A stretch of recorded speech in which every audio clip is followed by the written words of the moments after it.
sanang ibahagi yung kababalagang naranasan ko. Nangyari po ito kamakailan lang dito sa amin. Marami naman pong magkakalapit na bahay dito sa aming lugar. Pero hindi katulad sa Maynila na magkakadikit talaga. Minsan na ring naging maugong ang usap-usapan tungkol sa sinasabing aswang dito sa aming lugar. Ayon sa kumakalat na balita, ay mayroong nakitang isang taong walang anumang suot na damit sa isang bubungan ng bahay. Ang isang kwento naman ay sinasabing minsan nang nakasalubong ng isang taga roon ang aswang sa daan, na nung una ang pagkakatitig niya talaga dito ay isa lamang aso. Ngunit nang mismong makakasalubong na niya ito, ay nasa figura na iyon ng isang tao. At tulad ng unang napabalita, ito ay nakahubad at walang anumang saplot sa kanyang katawan, na animoy nanlilimahid sa grasa. Iyan ang mga nagpapaikot-ikot na usap-usapan at balita sa lugar namin. Halos tumagal din ng mahigit isang buwan ang ukol sa aswang sa aming lugar. Ako naman, nung mga panahong iyon, ay binabaliwala ko lang at hindi ko masyadong pinagtutuunan ng pansin. Ang nasa isip ko pa nga noon ay baka naman lumalalang ang kwento dahil sa nagpasalin-salin na ito. Sa madaling salita, ay hindi talaga ako lubos na naniniwala sa mga naririnig ko. Lalo pa nga at yung sinasabing nakasalubong ang aswang ay lasing ng mga pagkakataon na mangyari iyon. Pero nang minsang galing ako sa trabaho, ay may kakaiba akong naramdaman habang naglalakad ako mag-isa pauwi sa amin. Gabing-gabi na nung mga oras na iyon. Pinilit kasi akong mag-overtime ng bisor ko. May madaraanan kasi akong madilim na bahagi na may mga puno pa sa magkabilang gilid ng daan. Kasalukuyan kong hawak noon yung cellphone ko para dagdag ilaw sa aking dinaraanan. Nang bigla na lang akong nagulat at muntik pa akong madulas sa isang bahagi na maputik. Sa kabutihang palad naman ay hindi ako tuluyang nawalan ng balanse at swerte namang nasaluko pa rin yung cellphone ko. Naramdaman ko yung nilalang na dumaan, bagaman napakabilis noon. Kaya nang makalampas na ako sa maputik na bahaging iyon ng daan, ay talaga namang nagtumali na ako. Nang sapiting ko yung bahay namin, ay humihingal talaga ako dahil sa kaba at pagod. Nang makapasok na ako sa bahay, ay naupo akong sandali at nagpahinga. Parang nawala na bigla yung gutom na nararamdaman ko habang papauwi. Nawalan ako ng ganang kumain. At paulit-ulit na bumabalik sa isip ko yung nangyari sa daanan. Nung huli ay hindi na talaga ako kumain pa. Nang datnan ako ng antok, ay nagpasya na akong pumasok ng aming silid upang matulog. Nang mga mag-aalauna na ng madaling araw, ay napabangon ako. Madalas ko namang ginagawa iyon. Dahil kung hindi ako naiihi, ay nauuhaw naman ako. Minsan pa nga, ay pareho ko itong ginagawa. Kung kaya, bumabangon talaga ako mula sa pagkakahiga. Paglabas ko ng silid, ay tinungo ko yung aming kusina. Naisipan kong uminom na muna ng malamig na tubig bago magbanyo. Wala namang pintuan yung kusina namin.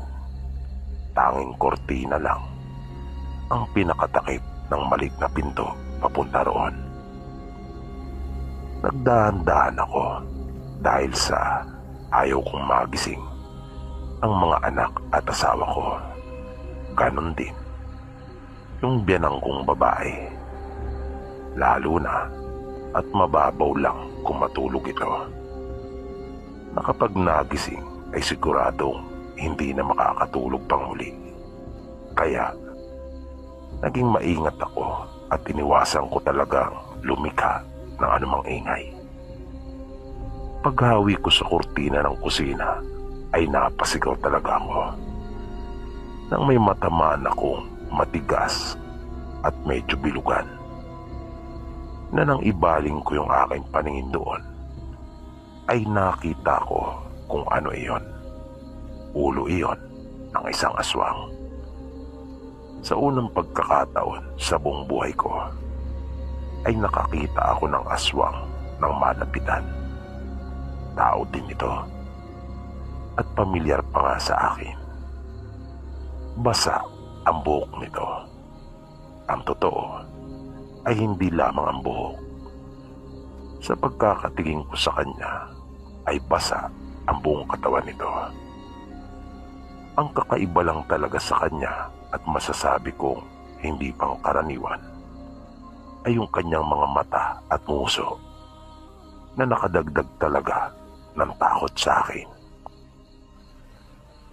Nang tamaan ko ang ulo nito, bunga ng paghawi ko sa kurtina, ay mabilis naman itong kumilos palayo. Noong una ay hindi pa nga aswang ang unang pumasok sa isipan ko, kundi isang magnanakaw. Pero nang makita ko na ang itsura nito, at dahil sa wala ring saplot tulad ng mga napapabalita sa aming lugar, kung kaya naisip kong marahil ay ito yung aswang na sinasabi nila. Mabilis itong tumalon doon sa may bintana na nooy nakabukas na.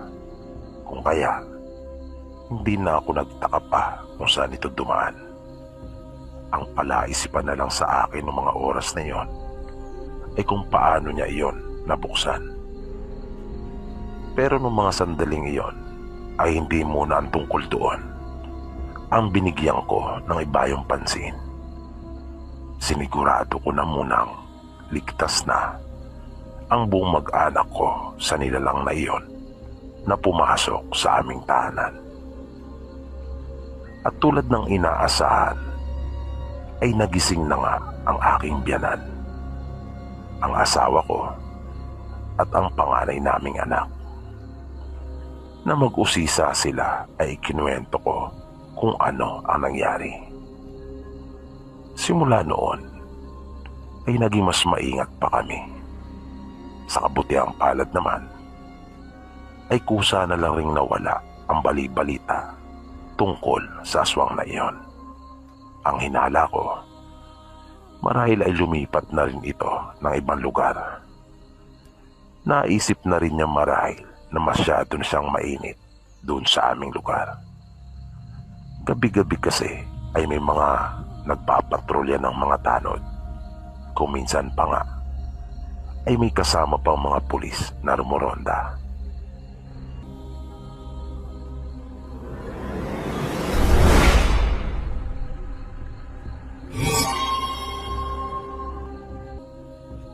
Dahil po kasi sa hirap ng pamumuhay namin noon, kung kaya tumutulong po kami sa aming mga magulang para kumita ng pera. Kaya sa mura naming isipan noon ay talagang sanay na kami sa paghahanap buhay. Madalas ay naglalako kaming magkapatid ng kung ano-ano lang basta may mapagkakakitaan. Minsan ay nangunguha kami ng tanim naming talbos ng kamote at pagkatapos ay iyon ang ilalako namin. Minsan naman, mga pechay at kangkong. Pero ang madalas naming ilako noon, natatandaan ko, ay yung banana Q. Malakas ang banana Q doon sa lugar namin. 5 piso lang noon ang isang stick. Malalaki ang saging namin at 3 ang laman sa isang tuhog. Kung kaya, sulit na sulit sila, hindi katulad ngayon. Minsan, habang naglalako kami ng paninda naming saging ng kapatid ko, ay medyo nagtaka kami. Dahil kakaiba yung araw na iyon. Halos wala kaming makitang mga tao na nasa lansangan. Tapos ang isa pang ipinagtaka namin ay nung mapadaan kami sa katabing barangay namin na nakakita kami ng mga banderitas gayong alam kong hindi pa naman kapistahan noon sa kanila. May mga banderitas pero walang tao na nasa labas. Ang totoo po, noong mga oras na iyon, ay talagang kinakabahan na ako at takang-taka. Di ko maisip kung ano ang nangyayari. Para akong naguguluhan. Pero ganun pa man, ay nagpatuloy pa rin kami magkapatid sa pagtitinda. Inilako pa rin namin yung aming banana Q at nagpatuloy sa pagsigaw.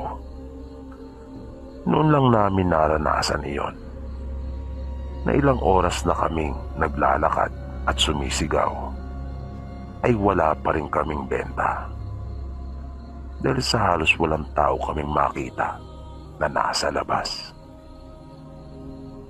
Ang akala ko ay ako lang ang nakakalata tungkol sa kakaibang nangyayari na iyon sa amin.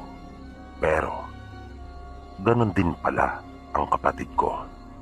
Katunayan ay niyaya na niya akong umuwi at sinabing hindi niya raw gusto ang nangyayari. Pero nang mapatingin kami sa paligid namin, ay may mga taong nasa gilid na ng mga bahay. At unti-unti pang dumarami ang mga ito. Ngunit sa halip na ikatuwa namin iyon, ay mas nag-alala pa kami. Dahil sa paraan ng pagkakatitig nila sa amin, ay hindi naman yung aming paninda ang pakay nila, kundi kami mismong magkapatid na nagtitinginan pa sila sa isa't isa bago halos magkakasabay natitingin sa amin ni Janjan. Kaya nang makahanap kami ng pagkakataon ay hindi na talaga kami nagdalawang isip pa na tumakbo. Habang tumatagal kasi ay unti-unting nag-iiba ang kanilang mga itsura. Nagiging mas mabalasik at matatapang na nakakatakot talaga. Nararamdaman kong nagkakahulog pa noon yung ibang banana Q sa ginawa namin pagtakbo, pero di ko na iyon alintana pa. Naisip kong bahala na at ako na lang ang magpapaliwanag kay nanay. Nung una ay nararamdaman pa namin na kanila kaming sinusundan, pero kalaunan ay nawala din sila sa aming likuran. Pagdating namin ng bahay ay hindi namin pareho maipaliwanag ng kapatid ko kung ano talaga ang nangyari sa amin. Nagtataka kami kung paano napunta kami sa lugar na iyon na ang mga naninirahan ay mga aswang. At kung bakit ganon ang itsura ng mga dinaanan naming barangay. Para itong naging makaluma. Parang mga panahon ng lolo at lola namin. Para ba yung naging dekada 60 ang itsura. Pero kahit hirap kaming unawain ang nangyari sa aming magkapatid, ay sinikap ko pa rin ipaliwanag iyon sa aming ina na kanya naman kaming pinaniwalaan. At natatandaan ko pa nga niyakap niya kami ng maigpit at sinabihan niya kaming wag nang magpupunta malapit sa tibagan at kung saan naroon ang isang malaking puno ng balete.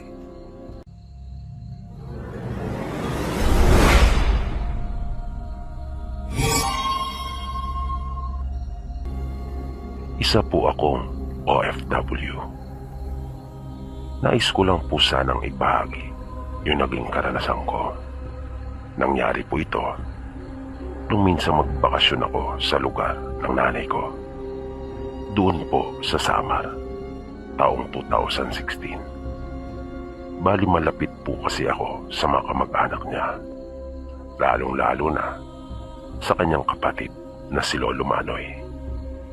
Tuwing ko ito pero nakasanayan ko na natawagin ito ng Lolo Manoy. Malayo at talagang nakakapagod ang naging biyahe ko dahil sa Maribeles, Bataan pa ako nang galing. Nais ko silang sorpresahin noon, kaya hindi ko talaga ipinaalam na uuwi ako. Nang dumating ako doon ay paggabi na. Medyo binilisan ko ang aking paglalakad dahil sa ayaw kong abutan ako ng gabi sa daan. Kahit noon kasi ay may naririnig na akong mga kwento tungkol sa mga aswang. Medyo may kalayuan pa naman ang kanila Lolo Manoy mula sa highway. Kaya nang sinimulan ko na ang paglalakad ay halos hindi na ako nagpahinga pa. Tagaktak talaga ang pawis ko. Kahit na wala ng araw noong mga oras na iyon. Nang nangangalahati na ako, ay may naramdaman akong parang may sumusunod sa akin. Kaya, panay ang lingon ko sa aking likuran habang naglalakad. Maging sa magkaabila akong tagiliran ay panay din ang tingin ko. Naging mapagmatsyag ako. Nang unti-unti nang kumakalat yung dilim, ay kinuha ko na ang aking cellphone at binuksan ang flashlight. Yun lang ang tanging pangilaw ko. Hanggang sa matanaw ko na ang isang bahay sa unahan. Iyon na ang bahay nila Lolo Manoy. Kaya sumigla akong bigla. May pagmamadali kong tinakandaan papunta doon.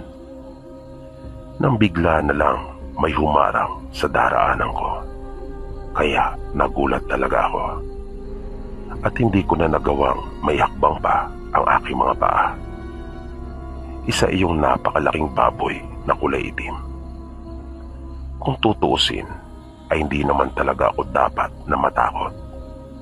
Dahil pamilyar ako sa mga native na baboy doon. Pero noong mga sandaling iyon, ay kakaiba talaga ang aking naramdaman. May kung ano na nagsasabi talaga sa akin na iyon ay hindi pangkaraniwan.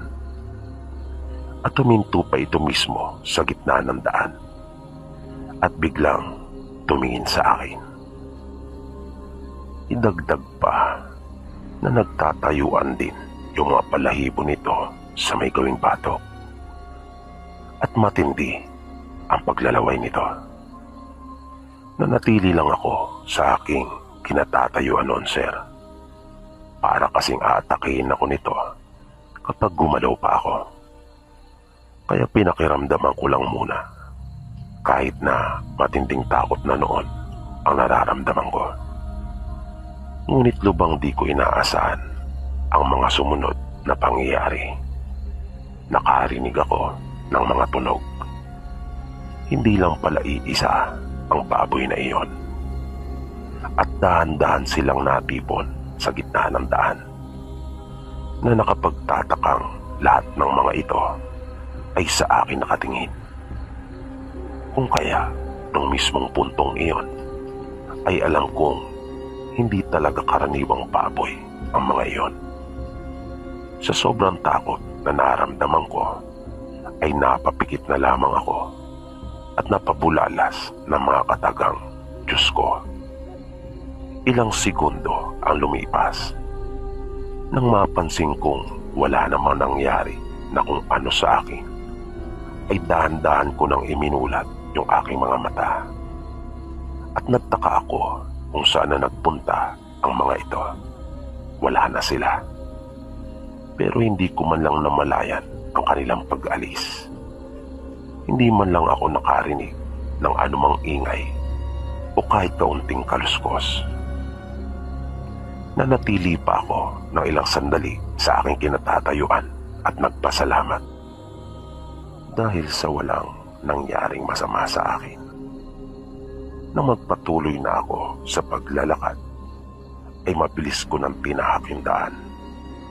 Dala na rin ng matinding takot, kung kaya nagmadali na talaga ako. Hanggang sa makarinig akong muli ng mga tunog.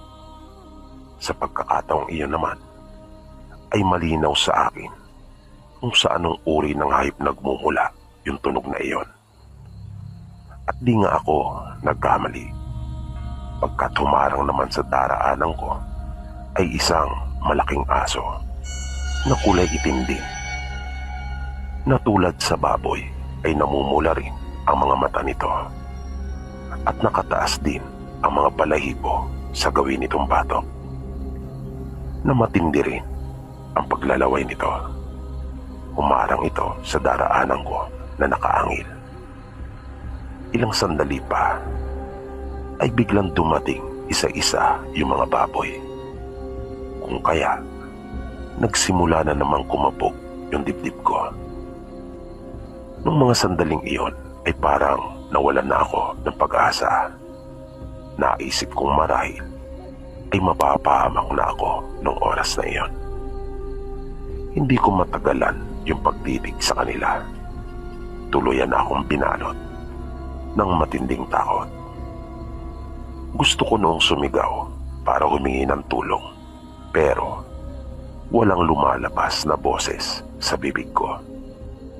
At nang subukan kong iangat yung cellphone na hawak ko, ay nakapagtatakang hindi ko na rin maigalaw yung aking braso at kamay. Pati yung aking mga paa ay naramdaman kong bigla itong nanigas. Kaya muli na lamang akong pumikit. Parang hihimatay na ako sa sobrang kaba nung mga sandaling iyon. Hanggang sa makarinig ako ng tinig at sinabing ano raw ang ginagawa ko sa lugar na iyon. Pero hindi iyon sa Tagalog sinalita kundi sa waray. Kaya bigla ako nagmulat ng aking mga mata at tumambad sa akin ang isang matandang babae na may hawak pang tungkod. At di ko na nakita yung malaking aso, pero yung mga baboy ay naroon pa rin. Gusto ko sanang sagutin yung kanyang tanong, pero tanging mata lang ang naigagalaw ko.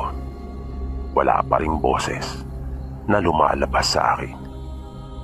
Muli itong nagsalita at sinabing umalis raw ako sa kanilang lugar, pagkat ayaw nilang mayroong ibang tao na pumupunta doon.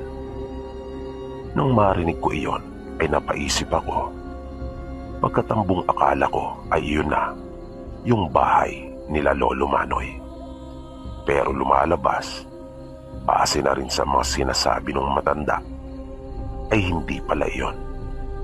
Na mali pala ako ng daan, at yung napuntahan ko pala ay nayon ng mga aswang.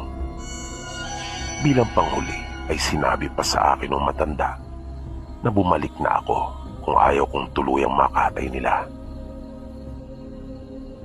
At nang ikilos ko na ang aking mga paa, ay nagawa ko nang maigalaw ang mga ito. Mabilis kong tinahak ang daan pabalik. Naisip kong bumalik na mismo doon sa highway at magpasundo na sa kanilang Lolo Manoy. Nang nasa highway na ako, ay tinawagan ko na ang pinsan kong si Celia, anak ito ni Lolo Manoy. Nang kanya akong tanungin kung nasaan ako, ay nagulat pa siya. Nang sabihin kong nasa highway ako at naroon na sa probinsya.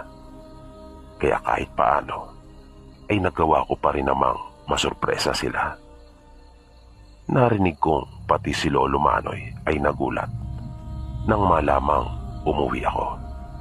Pero may pag-aalala sa kanyang tinig. Hinintay ko sila sa gilid ng malaking daan. Habang naroon ako ay naramdaman kong parang nangihina ako. Nagsimula na ring manakit yung ulo ko, maging yung aking sikmura, hanggang sa tuluyan na akong magsuka. Ang akala ko nung una ay dala lamang iyon ng matinding takot na naranasan ko. Pero nang dumating na sila Lolo Manoy, ay doon ko nalaman na kagagawan pala iyon ng mga aswang. Buti na lang at marunong si Lolo Manoy. Isa kasi itong manggagamot. Kanya akong pinahira ng langis at may iniusal. Unti-unting bumuti ang pakiramdam ko. Pagdating namin sa kanilang bahay, ay sinabi nila sa akin na buti at yun lang ang ginawa ng mga aswang at hindi ako nilapa. Kung nagkataon daw, ay wala silang kaalam-alam na ganun na ang nangyari sa akin, pagkat wala nga akong sinabihan na ako ay uuwi. Ang buong akala ko ay tapos na yung aking kalbaryo. Pero nung mga madaling araw, habang natutulog kami, ay bigla akong nagising sa lakas ng pagkalabog sa bubungan. Para iyong malaking bato na inihagi sa bubong dahil sa sobrang lakas. Napabalikwas talaga ako at naalimpungatan. Di nagtagal ay narinig ko na ang boses ni Lolo Manoy at nung asawa ni Celia na si Erning. Parang mayroon silang kaaway. Narinig kong lumabas ng bahay si Lolo Manoy at may sinisigawan ito doon sa bubong. Kung sa Tagalog pa ay sinabi nito na wala na naman daw magawang matino ang mga wakwak at napili pa umano ang kanyang anak na aswangin. Kasalukuyang kasing buntis noon si Celia. 6 na buwan na ang kanyang ipinagdadalang tao at malaki na ang kanyang tiyan. Narinig kong parang mayroong tumakbo doon sa may bubong na nagmamadali at biglang tumalon. Dinig ko pa nga ang lakas noon nung bumagsak sa lupa at nagkaroon pa ng habulan. Muli kong narinig na sumigaw si Lolo Manoy at sinabing traitor umano ang mga ito. Nang pumasok na ito sa bahay ay nalaman kong makailang ulit na pala silang ginagambala ng mga aswang dahil gustong kunin si Celia at yung ipinagbubuntis nito. Ilang beses pang naulit yung mga ganun tagpo hanggang sa magpasya na si Lolo Manoy na lagyan ng patibong yung mga inaakala niyang madalas na dinadapuan ng mga ito. At isang gabi ay mayroong nahuli. Hindi na talaga nagawang makaalis pa nung isang aswang na nagbalak kay Celia. Nasa tansya nila ay ito rin yung bumibisita ng mga nagdaan. Nang maabutan namin ito, ay wala itong anumang saplot sa katawan at nangingintab. Nasaan yung tao na at ang baho ng amoy nito? Panay ang pagmamakaawa niya kay Lolo Manoy. Nakiusap ito na pagbigyan pa siya at nangakong hindi na uulitin pa. Sinabi rin ito na gaganti umano siya ng kabutihan kay Lolo Manoy at maging sa pamilya nito. Basta palayain lamang siya. Naawa naman sila Celia, kaya kinumbinsi nila Celia at Erning si Lolo Manoy na pakawalan na lang, at sa tingin naman daw nila ay tapat ito sa kanyang mga sinabi. Kaya pumayag naman si Lolo Manoy. Di nagtagal ay may dumating pa na 2 at nagulat ako nang sumulpot mula sa madilim na bahagi sa likod bahay nila Lolo Manoy yung isang matandang babae at isang lalaki. Di ako maaaring magkamali. Yun yung matandang babae na nakita ko at kumausap sa akin. Nilapitan nito yung lalaking nahuli nila Lolo Manoy. Tumingin ito sa amin sandali at nagpasalamat bago sila tuluyang nagpaalam. Mula po noon hanggang babalik na ako ng Maynila ay hindi na kami ginambala pa kahit na minsan ng mga aswang.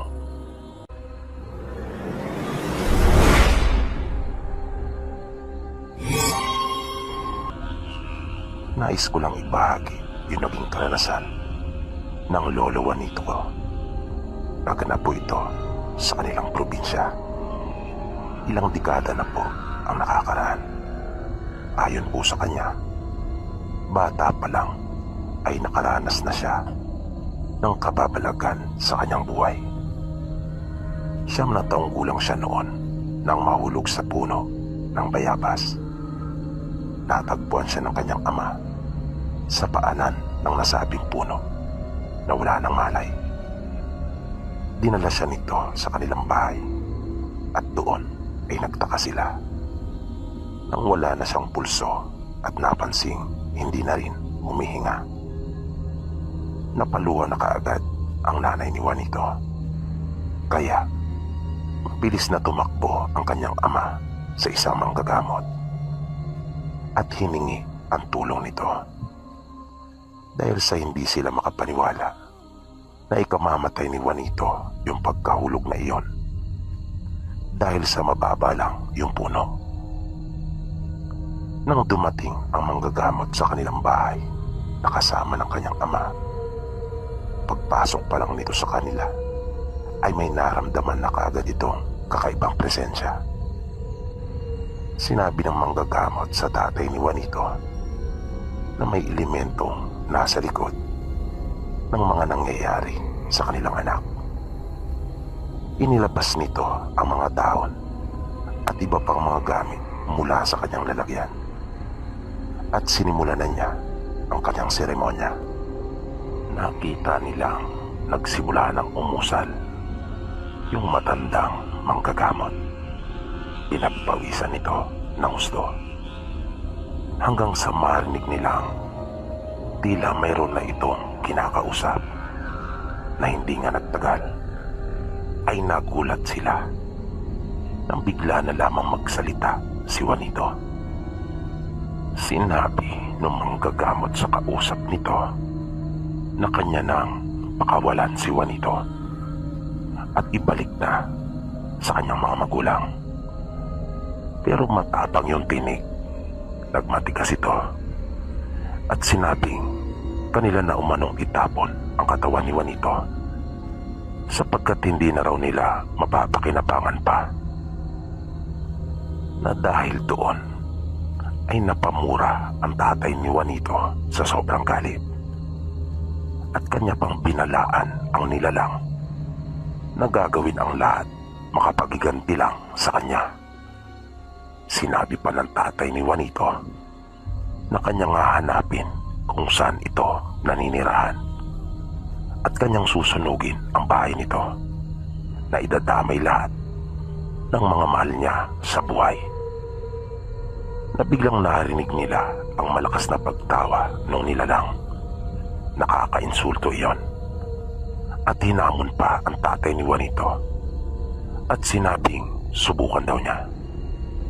Gawin na lang at wag na raw sabihin pa dahil sa sobrang galit na naramdaman ay kinuha nito ang kanyang itak at nagmamadaling lumabas ng kanilang bahay. May hinala na siya kung saan nakatira yung nilalang. Malakas ang kanyang kutob dahil minsan na rin siyang binaramdaman nito. Agad niyang tinungo yung puno ng bayabas na nasa likod bahay nila. Napansin niyang sumunod na rin yung matanda sa kanya. Tumagpas ang tatay ni Juanito ng mga tuyong dahon ng nyog na nagkalat doon. Kanya iyong inayos at saka sinindihan. Mabilis na naglagablab yung mga tuyong dahon. At wala nang sabi-sabi pang idinuldol ang apoy na iyon sa puno ng bayabas. Ilang sandali lang ay nakarinig sila ng mga tinig na tila nagugulumihanan. At pamilyar sa kanila ang isang tinig na iyon. Yun yung tinig na sumapi sa katawan ni Juanito. Kung kanina, sila ang nakikiusap dito. Nung sandaling iyon ay ito na ang nagmamakaawa sa kanila. Na wag na umanong ituloy yung pagsunog sa kanilang tahanan. Humingi ito ng tawad sa kanila at nangakong ibabalik na ang bata. Sinabi naman ng tatay ni Juanito na gawin na lang at wag nang sabihin pa, na hindi pa rin niya inaalis yung apoy sa puno. Maya-maya ay narinig nila ang boses ng kanyang asawa. Paglingon nila ay nakita nilang nakatungo ito sa bintana at sinabing nagbalik na si Juanito. Bago tuluyang alisin ng tatay ni Juanito ang apoy, ay sinabi niya sa nilalang na wag na sila nitong tatambalain pa kahit na kailan. At nangako naman ito. Pagbalik nila sa loob ng kanilang bahay, ay nakita nilang nakasandal na si Juanito sa kanilang dingding at umiinom ng tubig. Hapong-hapo ito na akala mo ay naglakbay ng napakalayo at tila patang-pata ang kanyang katawan. Nang sumunod na araw, ay nagawa namang makapasok ni Juanito sa kanilang paaralan. Pag-uwi niya ng bahay kinahaponan, ay inutusan siya ng kanilang ina na mag-igib ng tubig. Pagdaan niya sa may puno ng bayabas, ay nakarinig siya ng sitsit. Kaya napalingon si Juanito. Pero wala naman siyang nakita. Kaya nagpatuloy lang siya sa paglakad papunta doon sa batis kung saan siya nag-iigib. Pero nakakailang hakbang pa lang siya ay muli niyang narinig yung malakas na pagsitsit na iyon. Kaya napahinto na siya at muling lumingon kung saan sa palagay niya nagmumula yung tunog na iyon ng pagtawag. At nagulat siya nang makita ang isang nilalang na nababalot ng mga ugat at lumot, na ang balat nito ay tulad sa balat ng kahoy. Napasigaw na sana ng malakas si Juanito kung hindi lang nagawang takpan nung nilalang ang kanyang bibig. Halos mawala ng ulirat si Juanito sa sobrang takot. Ayaw niyang tumingin sa mukha nung nilalang. Noon lang siya nakakita ng ganon. Kaya naman, takot na takot talaga siya. Na naramdaman niyang nangatog ang kanyang mga tuhod. Pero nabigla siya nang makita niya sa kanyang harapan ang mukha nito. At sinenyasan siyang huwag maingay. Sinabi pa nito sa kanya na hindi siya nito sasaktan at gusto lang raw siyang maging kaibigan. Sa garagal na tinig ay sinabi niya dito na wala namang problema, pero mag-iigib na muna siya. Naramdaman niyang dahan-dahang humulagpos yung isang kamay nung nilalang sa kanyang bibig at pinakawala na siya nito. Dahan-dahan siyang naglakad papalayo. Napatuloy siyang nakikiramdam sa kung ano ang maaaring gawin nito sa kanya. Nang lingunin niya iyon, ay nakita niyang nakangiti ito sa kanya at kumakaway pa. Kahit papaano, ay nabawasan yung takot na kanyang nararamdaman sa dibdib. Kaya noon pa lang ay alam na ni Juanito kung gaano kahiwaga at kahalaga ang isang ngiti. Kinagabihan, matapos nilang makapaghapunan, ay sinabi niya sa kanyang ina na siya na ang maghuhugas ng kanilang pinagkainan, na ikinatuwa naman iyon ng kanyang ina. Maging ang tatay niya ay nilapitan siya at hinimas ang kanyang ulo. Bago ito nagtuloy sa kanilang balkonahe at doon nagpababa ng kinain. Nang nasa harap na si Juanito ng kanilang panggirahan at sinisimula ng tanggalan ng mumo ang kanilang mga pinggan, ay muli niyang narinig yung sitsit at pumasok na kaagad sa kanyang isipan na marahil ay iyon yung nilalang na nagpakita sa kanya nung hapon nang magigib siya. Dahan-dahan niyang inilapit sa siwang ng mga kawayang dingding ang kanyang mukha upang silipin niyon. Nang bigla siyang magulat nang lumitaw ang malaking mukha ng nilalang. Muli itong sumenya sa kanya na huwag maingay, kaya pinigilan niya ang kanyang sarili. Sinabi niya dito na may ginagawa pa siya at kanya na lamang bubuksan ang bintana ng silid para makapasok siya. Pumayag naman ito, pero laking gulat ni Juanito nang pagkatapos niyang makapaghugas ay makita niyang naroon na ang nilalang sa loob ng kanyang kwarto na nakaupo. Kaya mabilis siyang napatingin sa bintana at nakita niyang nakasarado naman iyon. Sumenya sa kanya yung nilalang na pinapaupo siya nito sa sahig sa kanyang harapan. Tumalima naman si Juanito. Tinanong siya nung nilalang kung pwede pa raw siya nitong maisama sa kanila. Napaisip si Juanito at hindi kaagad nakapagsalita. Habang nag-iisip siya ng kanyang isasagot, ay nagsalitang muli ang nilalang at sinabi sa kanya na huwag mag-alala pagkat babalik naman sila. Kanya lamang umanong ipapakilala si Juanito sa mga anak nito, pagkat gustong-gusto daw nila si Juanito. Maging yung nilalang ay hindi na naitago pa ang kanyang pagkagusto sa pagkatao ni Juanito. Pero kahit ganun na ang sinabi sa kanya noong nilalang, ay nagdalawang isip pa rin siya na sumama. Kaya muling nagsalita yung engkanto at sinabing hindi sila magtatagal. Kaya pumayag si Juanito. Sinabihan siya nung nilalang na may gana sa banig at kanyang ipikit ang mga mata. Nagginawa namang lahat iyon ni Juanito. Narinig niya ang boses ng engkanto at sinabing buksan na ang kanyang mga mata. Na agad naman niyang ginawa.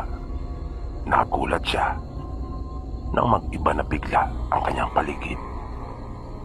Naisip niyang marahil ay iyon na yung lugar ng nilalang. Nakita niya sa kanyang harapan ang mga batang engkanto na halos kaidaran lamang niya yung iba. Masaya ang mga itong makita siya. Kitang-kita niya iyon sa kanilang mga ngiti. Binati siya ng mga ito at sinabing nagagalak sila na makita si Juanito. Na narinig niyang sinabi pa ng mga ito ang mga katagang maligayang pagdating. Natuwa si Juanito sa kanila, maging sa mga bagay na kanyang nakita. Maganda ang kanilang lugar. May mga halaman at bulaklak na noon pa lamang niya nakita simulang nagkaisip siya. At napakarami ring mga pagkain. Pero may isang bagay na nakatawag talaga sa kanyang pansin. At iyon ay yung puno na mayroong iilang bunga. Kakaiba ang bunga noon. na para iyong atis ang hugis pero kulay kayumito naman. At mayroong mga bato na nakabaon sa puno nito na agad niya iyong nilapitan at hinawakan. Namangha talaga siya at nagandahan sa mga batong naroon, maging sa bunga ng punong kahoy. Bigla siyang napalingon sa kanyang likuran nang marinig ang tinig ng engkantong nagdala sa kanya. Tinanong siya nito kung bakit niya nilapitan at hinawakan ang mga bato. Sumagot si Juanito at sinabi niya ang totoong nararamdaman. Nagandahan umano siya sa mga ito nang bigla na lamang naalis sa pagkakabaon yung isa sa mga bato at lumutang ito sa hangin. Inilahad ni Juanito ang kanyang palad na minwestra niyang sasaluhin kunyari ang bato, na namangha talaga siya at nasorpresa nang makitang dahan-dahang bumababa iyon papunta sa kanyang mga kamay. At di nga nagtagal ay sumayad na ito sa kanyang palad at mabilis niya iyong ikiniyom. Naglapitan ang mga batang engkanto sa kanya at tinamayan siya. Nagpakilala pa ang mga ito sa kanya at pagkatapos ay niyaya siya maglaro. Nawili si Juanito sa pakikipaglaro sa kanila. Masayang masaya siya na halos makalimutan na niya ang sa kanila. Nagulat na lamang si Juanito nang marinig niya ang tinig ng engkanto na nagdala sa kanya doon sa lugar. Sinabi nito sa kanya na kailangan na nilang bumalik sapagkat mag-uumaga na. Medyo nakaramdam si Juanito ng lungkot dahil sa gusto pa sana niyang makipaglaro sa mga bago niyang kaibigan. Napansin iyon ng engkanto kaya sinabi nito sa kanya na marami pa namang pagkakataon at babalik na lamang sila. Agad na nanumbalik ang sigla at aliwala sa mukha ni Juanito nang marinig niya iyon mula sa kanyang kaibigan. At lalo pang natuwa si Juanito nang maalala niyang mayroon pala siyang magandang bato na maiuwi at nasa kanyang bulsa. Dinukot niya iyon at nagpasalamat sa nilalang. Sinabi nito na kanyang ingatan ang bato pagkat hindi umano pangkaraniwan iyon, at pinapikit na muli siya ng engkanto. Naramdaman niyang niyuyugyug na siya ng kanyang ina at ginigising upang pumasok sa paaralan. Pagmulat niya ng kanyang mga mata ay napatingin pa siya sa buong silid na ipinagtaka naman ng kanyang ina at sinabing nananaginip pa yata ito, at muling ipinaalaala na magmadali na siya pagkat papasok pa. Napaisip si Juanito at nalungkot pagkat isa lang palang panaginip iyon. Pero nang maalala niya ang tungkol sa bato, ay agad niyang kinapa iyon sa kanyang bulsa at gumuhit ang ngiti sa kanyang mga labi nang naroon iyon. At nasabi niya sa kanyang sarili na totoong nangyari pala ang lahat. Kaya masiglang masigla siyang pumasok sa kanilang paaralan nung araw na iyon. At doon po nakuha ng lolo ko yung kanyang bertud, kaloob sa kanya nung engkanto na naging kaibigan niya. Nang nasa paaralan na ang lolo ko nung araw na iyon, ay hindi niya maiwasang hindi tingnan ang bato. Kaya lagi niya iyong inilalabas mula sa kanyang bulsa at pinagmamasdan. Ngunit nagulat na lamang bigla si Juanito nang bigla iyong mawala sa kanyang kamay. Habang tinitingnang mabuti, nang haplutin iyon ng kanyang kaklaseng si Buboy. Malaking bata ito para sa kanyang edad at talagang may pagkabargas. Mahilig itong mangbuli. Pagkatapos niyang kunin ang bato ay sinabi niyang kanya na raw iyon. Kaya mabilis na kumilos si Juanito. Tumayo siya at pilit na binabawi yung bato sa kanyang kamag-aral. Nakipag-agawan siya dito. Pero dahil sa mas malaki sa kanya, ay hindi niya magawang mabawi iyon. Hanggang sa dumating yung kanilang maestra at naabutan sila sa ganong tagpo. Agad na pinalapit sila nito at nagtanong kung ano ang kanilang pinag-aagawan at kung sino ang nag-umpisa. Agad na nagsalita si Buboy. At walang kagatol-gatol na sinabi nitong si Juanito ang nag-umpisa ng lahat. At pilit na inaangkin umano yung kanyang bato. Agad namang itinanggi ni Juanito ang paratang na iyon ng kanyang kaklase. At nangatwiran na kanyang talaga yung bato. Dahil sa kanilang mga sinabi, ay naintriga yung kanilang guro kung ano ba yung bato na kanilang binabanggit at pinag-aagawan.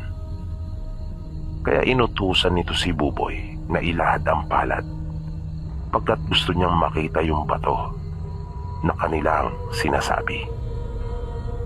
Nang makita iyon ng kanilang maestra sa unang pagkakataon, ay namangha kagad ito at humanga sa ganda noon. Pagkat noon pa lamang siya nakakita ng ganong uri ng bato sa buong buhay niya. Mabilis niyang kinuha yung bato at sinabing itatago na muna niya. Yaman din lamang na hindi sila magkasundo na dalawa.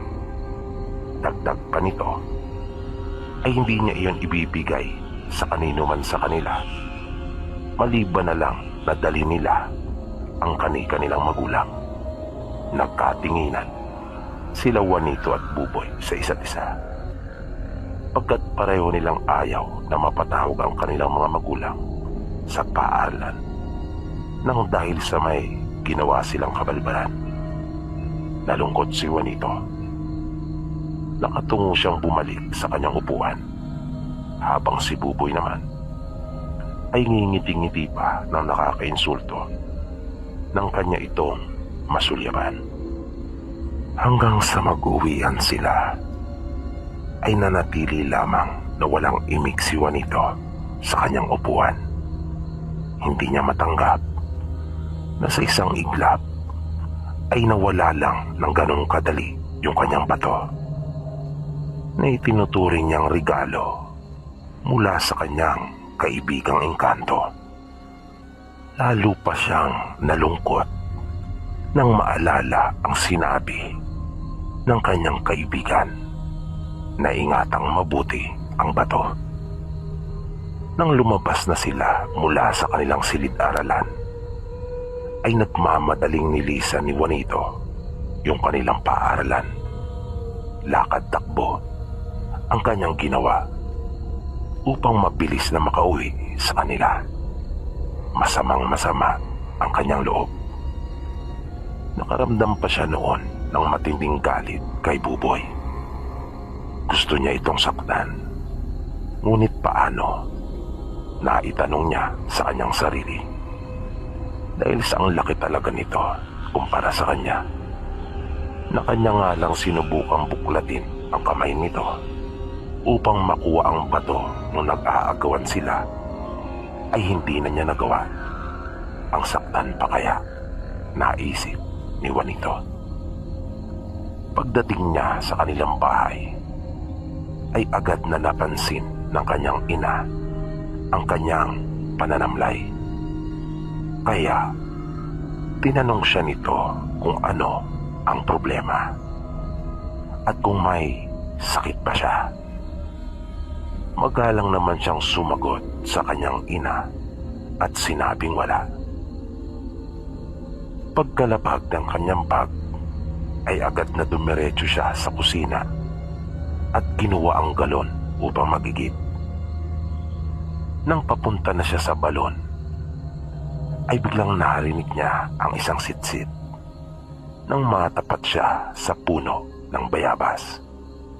Kinabahan si Juanito na baka magalit ang kanyang kaibigan kapag nalaman nitong wala na sa kanya ang bato. Kaya napaisip siya kung ano ang kanyang sasabihin sa kanyang kaibigan. Nang may maisip na siya, ay lumingon si Juanito at nakita nga niya ang engkanto. Magsasalita na sana si Juanito nang bigla siyang maunahan nito. Sinabi sa kanya ng engkanto na wag na siyang malungkot pagkat hindi naman umano nawala ang bato sa kanya. Nananlaki ang mga mata ni Juanito sa pagtataka nang kanyang marinig yon. At nakita niyang ininguso ng kaibigan ang kanyang bulsa.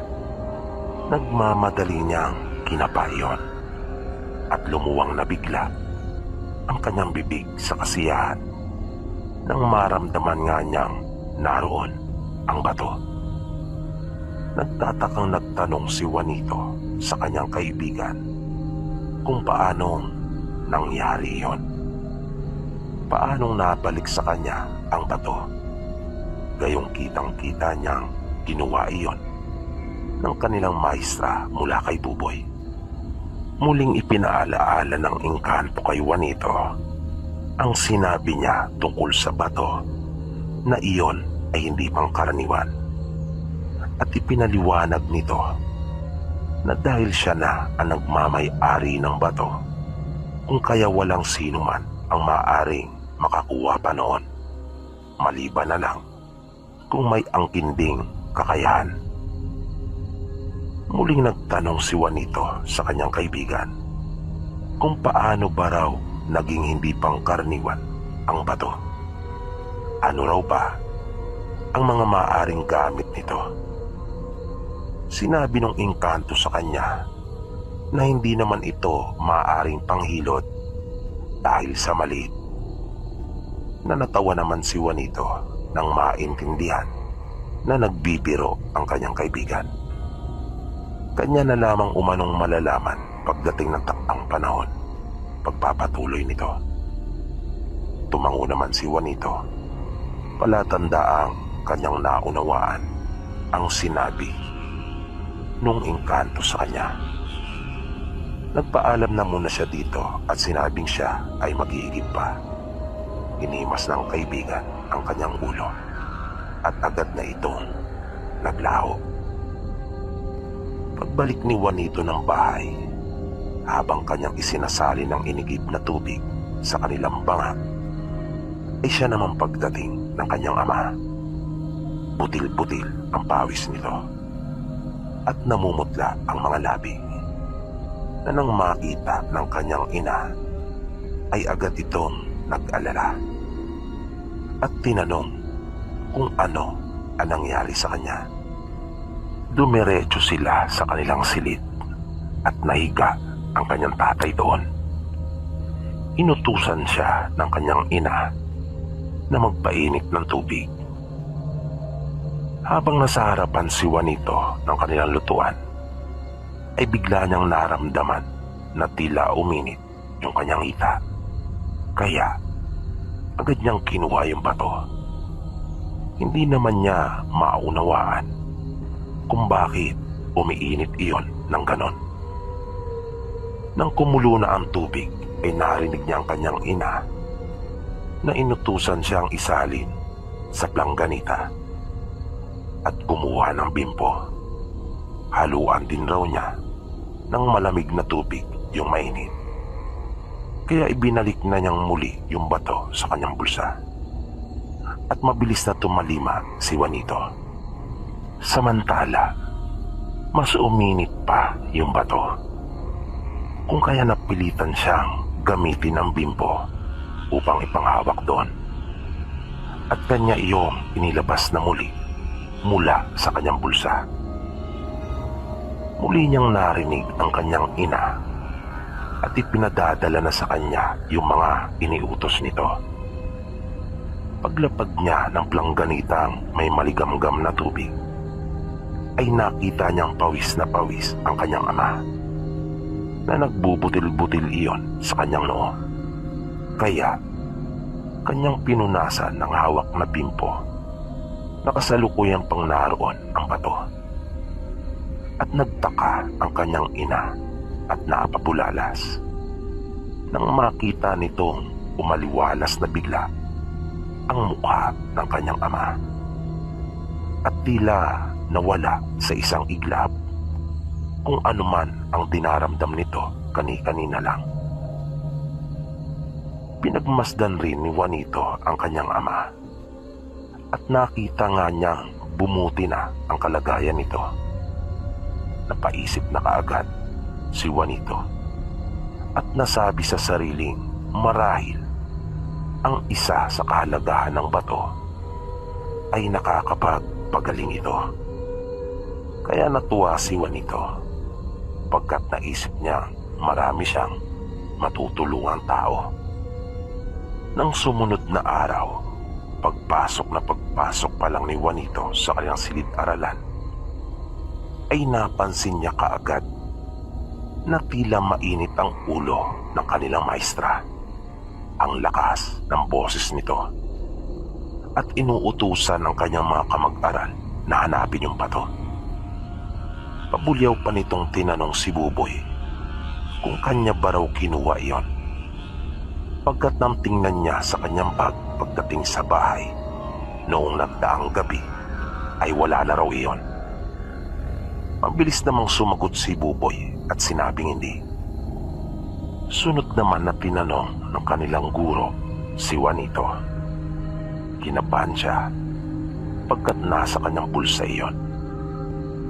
Mapagkakamalan siyang kinuha niya iyon sa bag ng kanyang maestra. Nag-alala din siya na baka bansagan siya at tuksuin na magnanakaw. Pero sinabi ni Juanito sa kanyang sarili na hanggat alam niya kung ano ang totoo, ay hindi siya dapat na matakot. Pero bigla na naman siyang nalungkot at nag-alala pagkat naisip niyang paano niya sasabihin ang totoo. Paano sila maniniwala sa kanya? Baka sa halip na magnanakaw ay bansaga naman siya na baliw. Napatingala si Juanito at nag-isip, pero nagulat siyang bigla nang marinig ang malakas na tinig ng kanilang guro nang tanungin siyang muli nito. Hindi nakasagot si Juanito.